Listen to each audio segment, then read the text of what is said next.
Hello, my name is Marty Salcedo, and I'm here to help you from myhouseneedsfixing.com. This is the video series of 2 to 5 minute answers to the questions about your home. Let's get to your question. Why is your water heater making popping sounds? That is a very good question. This is assuming that you have a gas-fired standard water heater tank and not an electric or tankless appliance.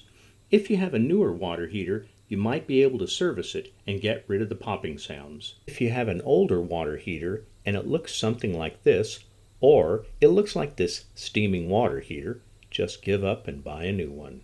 So what is actually going on inside of your water heater? Steel pipes and the inside of your water heater can corrode and rust, and you can also get sand and sediment. The city pipes run for miles underground. Is your water from a river? Well water? It doesn't matter. You have seen debris in your faucet aerators, and that is part of the problem. So Tom Fiza with Mr. Fix-It has a diagram showing the sediment is building up inside your tank that will create steam bubbles just like boiling water in a pot. As the steam bubbles touch the cold incoming water, they pop and make the thumping sound. So what are you going to do to fix it? First, you go to the bottom of the tank and there's the dial control on the gas valve. It's going to have notations for vacation, warm, hot. You want to make a mark so you know where it is today so you can reset the temperature, but spin that knob till it goes to vacation. This will minimize the chance for the burner to ignite while we're flushing the unit.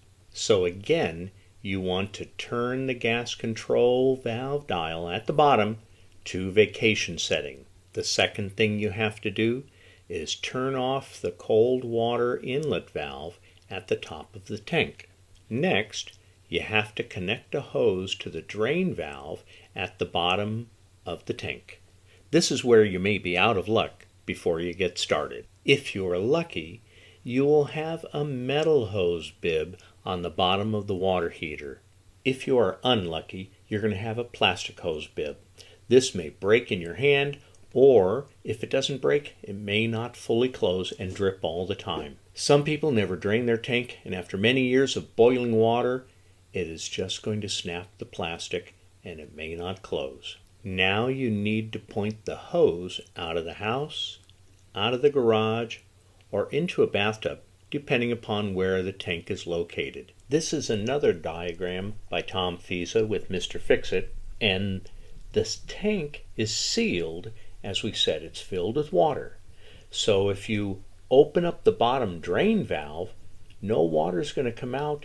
You have to go to one of the hot water faucets, open them. There won't be pressure, no water going out, but it'll let air back in so that it can drain the tank.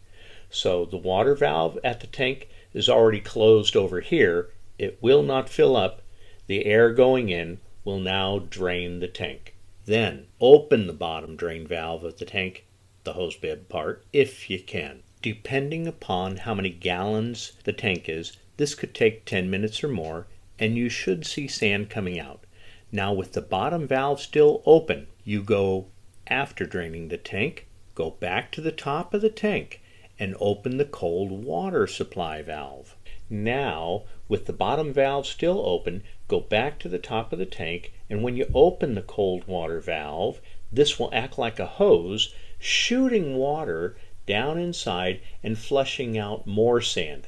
Instead of just gravity dripping out, you're going to maybe, just like washing down the patio, flushing as much out as you can.